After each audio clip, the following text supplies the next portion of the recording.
Anybody have any issues with the sound, or are we good to go? Okay, good evening. It is a sad day in Kootenai County. Very, very sad. Today, we're going to go over the timeline. We're going to introduce everybody that's up here. Chairman of the BOCC is Bruce Matari. We have Lieutenant Jess Stinson from the Idaho State Police. We have Bill DeRuyter from the Coeur Police Department. And we have Pete Hawley from the Kootenai County Fire and Rescue. And we're going to go through a quick timeline. This is still a very, very fresh investigation, an incident. So many of these facts might change, but they are evolving as we speak. At approximately 1:21 this afternoon, we received a phone call that there was a fire on the backside or east side of Canfield Mountain. Fire assets responded to the scene, and at approximately 2 o'clock, firefighters broadcast that they were being shot at on Canfield Mountain. During that next hour and a half, where we have assets that are responding to the aid of these firefighters, we still have an active fire. We are managing about 17,000 square foot containment area. We are requesting other law enforcement agencies to assist us. We had a great response. We had the Spokane County Sheriff's Office responded in force, the Spokane Police, the Coeur d'Alene Police Department, the FBI, many agencies responded right here in Idaho, Bonner County, Shoshone County, Kellogg. So we had about 300 law enforcement officers that were on scene that were trying to make heads and tails out of what was occurring. And during this time, we exchanged gunfire with the suspect, and we also got information. We received information from the White House, from Kash Patel, the FBI, from Governor Brad Little, and also Raul Labrador, that anything that we needed, that they would absolutely respond. So we had a lot of assets that came into that command post. And then we had a briefing about 6:30, about 18:30 hours at the command post. And in that briefing, we kind of gave an update to the agencies that this is still an active shooter, and that as soon as this individual could be neutralized, that he should be neutralized and the threat should be eliminated as quickly as possible. At approximately 1940 hours, we did have information that let me back up just a second. We had a cell phone activation that was in the same spot since about 3:16. And that it was in the same area, and we honed in on that cell phone, and we saw that there was a male, appeared to be deceased, with a weapon nearby. So we have currently one dead shooter. Based on the preliminary investigation that was being conducted, keep in mind we had a fire that was rapidly, it was approaching the body, so we had to scoop up that body, and we had to transport that body to a different location. But based on the preliminary information, we believe that is the only shooter that was on that mountain at that time. So there is no threat to the community at this time. Based on the trajectory and based on the type of weapons that this individual had that we could recover, we believe only the one shooter. we did lose a Coeur d'Alene firefighter, and we did lose a firefighter from the Kootenai County Fire and Rescue. We have another firefighter that just came out of surgery from the Coeur d'Alene Police Department. I'm sorry, from the Coeur d'Alene Fire Department, right? Is that true? Okay. He just came out of surgery. He is fighting for his life, but he's in stable condition. So we knew that that our resources were exhausted. That if this were to prolong into a 24 or 48-hour operation, we would need additional helicopters. We had 2 helicopters that were up, and we had snipers in them. So if they had an opportunity to take a shot, then we wanted them to take that shot. We wanted to neutralize that threat. And Chief, is there anything that you'd like to say, or you want to take questions? Take questions. Okay. Right now, like I said, this information is very, very preliminary, and if you have a questions, just ask who you'd like that question directed to, and we'll try to answer it. Alex, the spokesman review. This is just for the fire personnel. Are you able to share anything about these firefighters?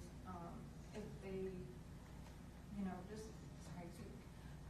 anything about them at all, and their identities, what the fire department is doing right now to assist the rest of their brothers who lost these guys, or is there anything at all you can tell us? We are not going to name the firefighters at this time, and there was a procession from Kootenai Health to the Spokane Coroner's office, but their families will need support.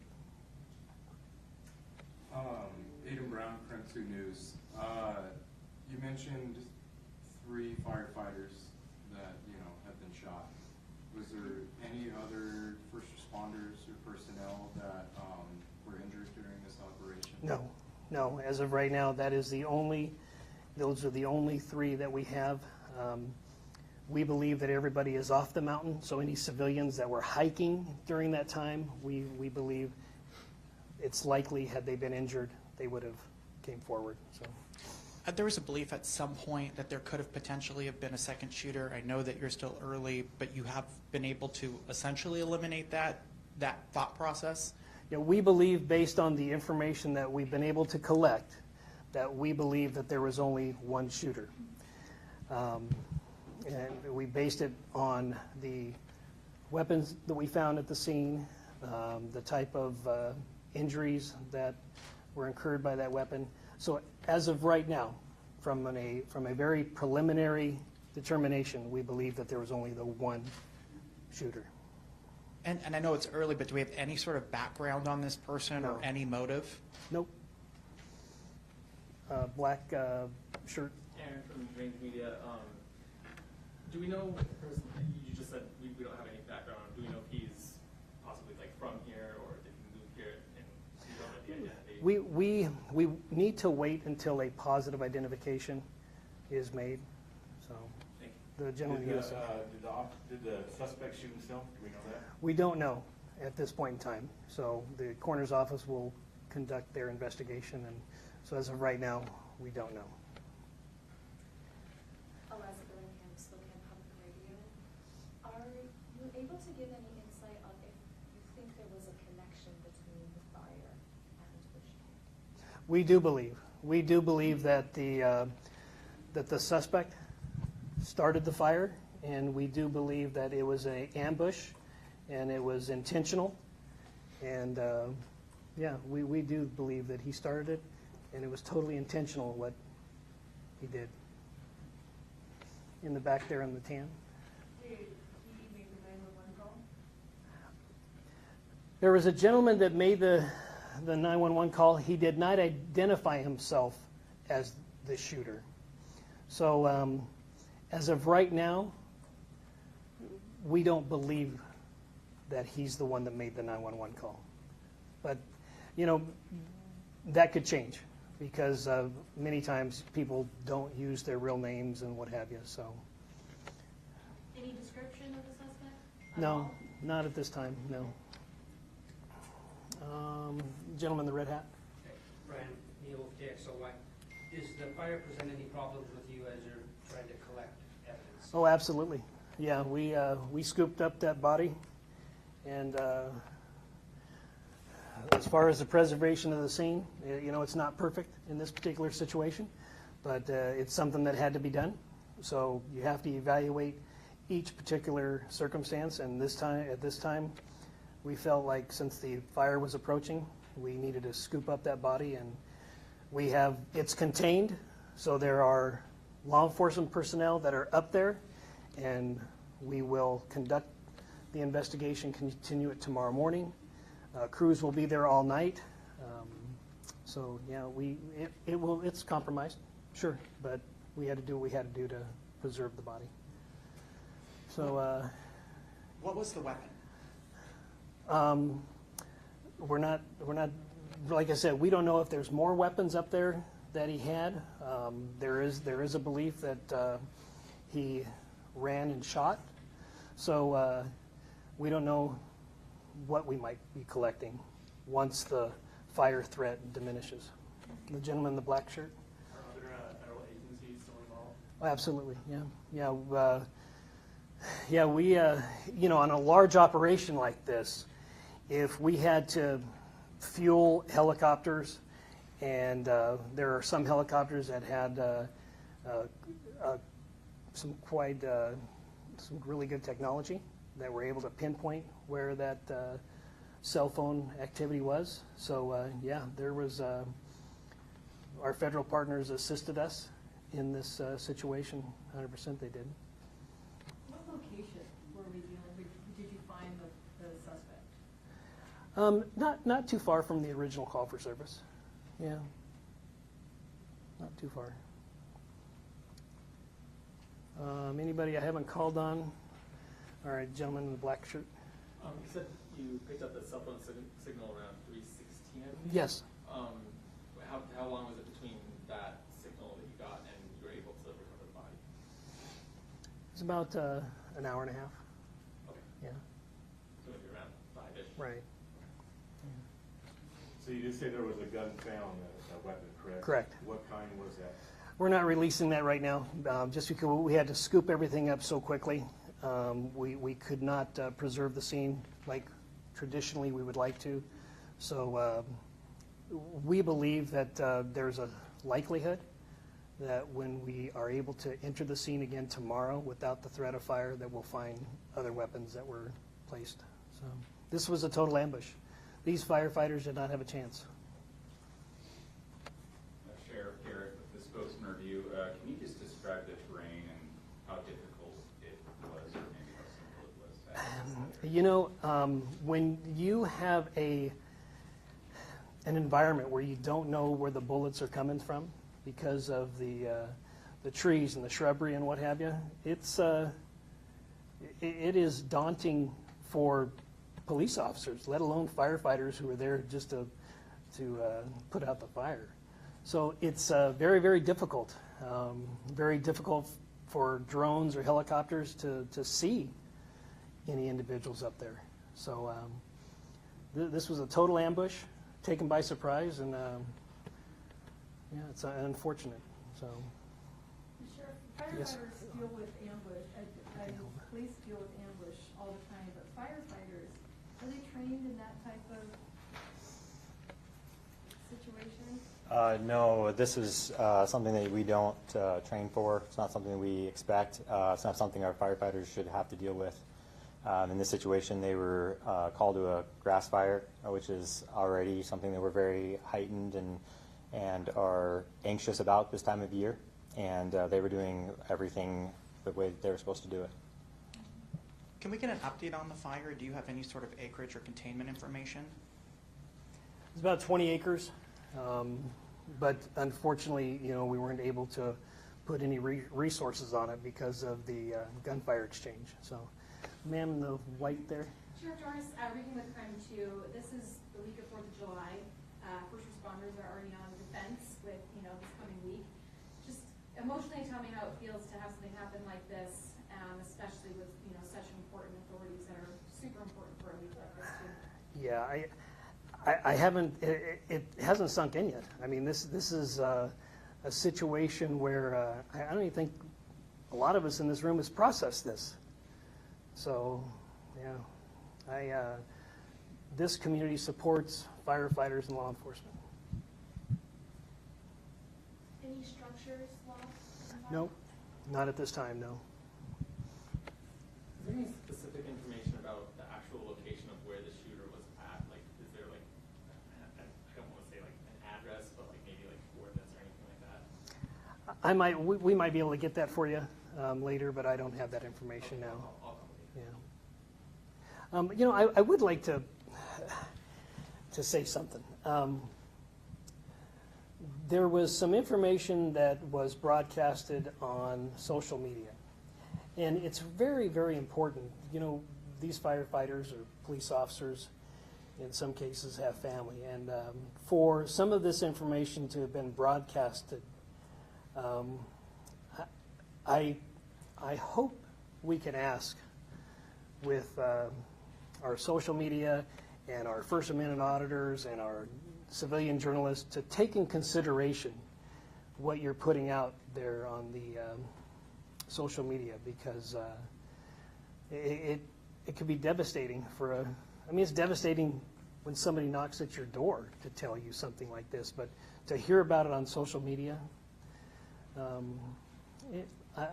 I'm just asking for people to be considerate in the most significant of injuries and times. So,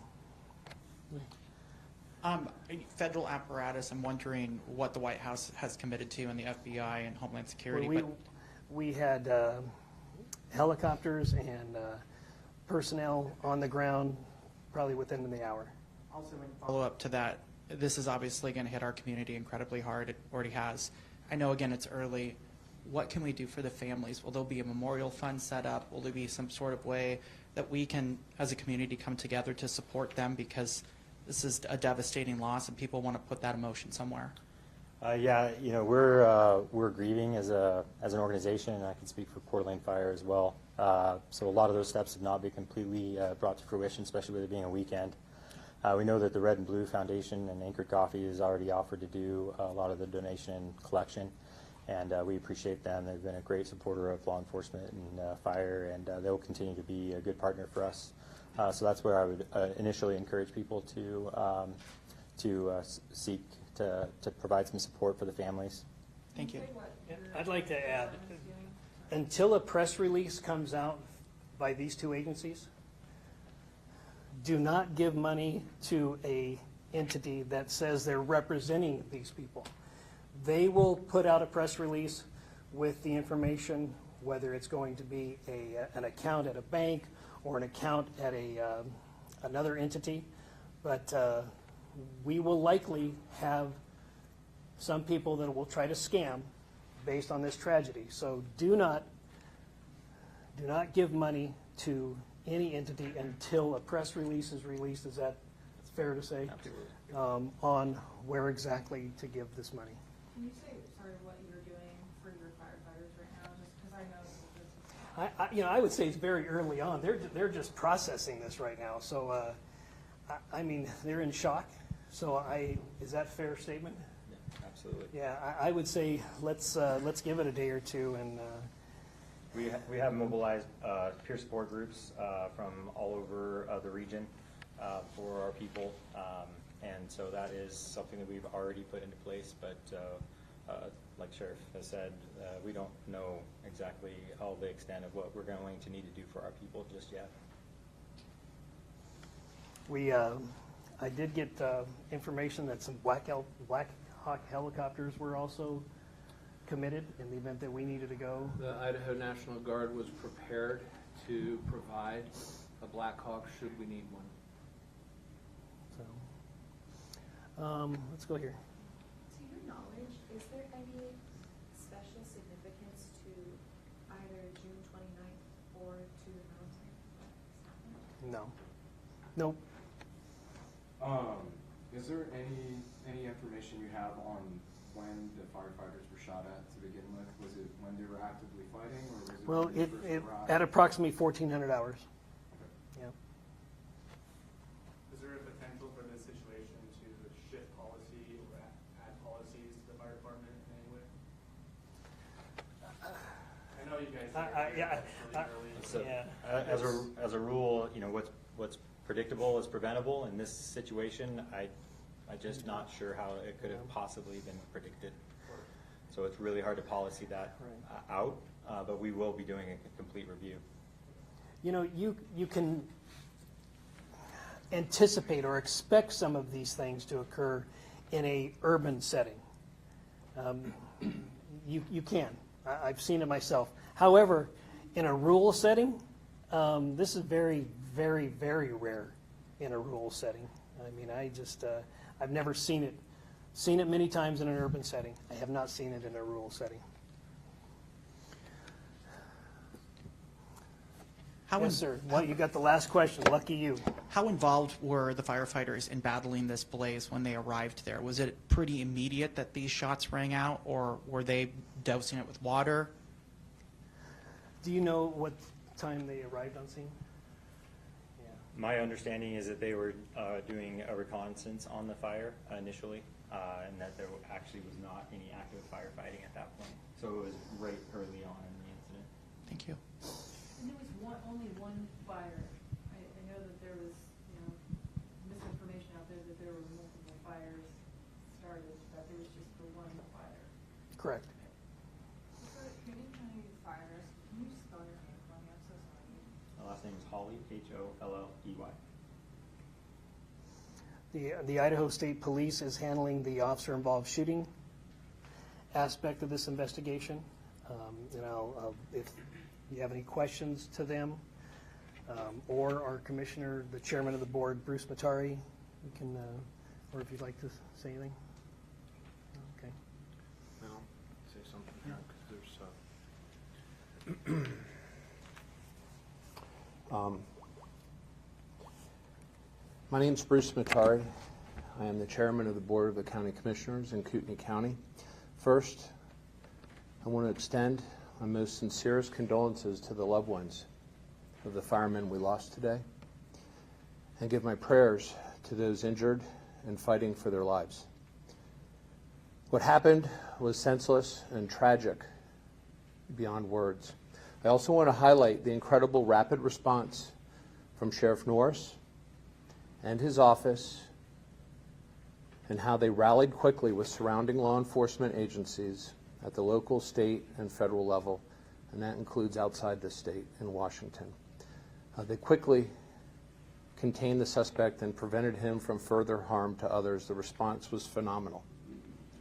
June 29, 2025 is a day that we will not forget in this community. It is the day evil showed its face, and we lost two outstanding professionals of the highest quality. And I cannot fathom why anyone would commit such a heinous act. This kind of senseless violence is unheard of here, as the sheriff had mentioned. This is not who we are as a community. And when you hear how others portray the people who live here on the news, it's not true. What happened here decades ago is not reflective of the fine people who live here today. And I want everyone to know that this is a wonderful place to live, to raise your family, and visit.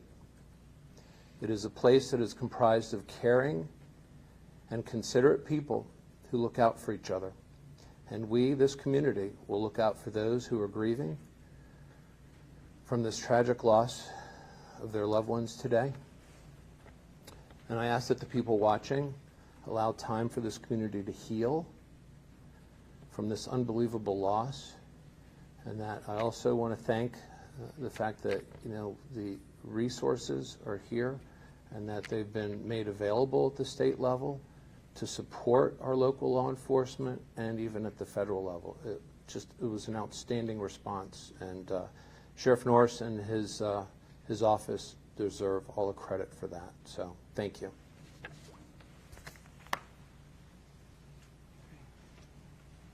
You look like you have one more question. All right. You said Washington. And Idaho, of course, responded, but I thought I saw mutual aid license plates from Montana. Can you comment at all about if Montana delivered any mutual aid? I believe Montana was on scene also, yes. Thank you. Okay. Sorry, one more, just real quick, are there any evacuations planned to go to the fire? At this time, no. But I encourage you, if you haven't signed up for Kootenai Alerts, to make sure that we sign up for Kootenai Alerts. And that is the best way. We did send out an alert for people to shelter in place at this time if you're in that impacted area. So Kootenai Alerts is a great way to stay informed. Okay, thank you.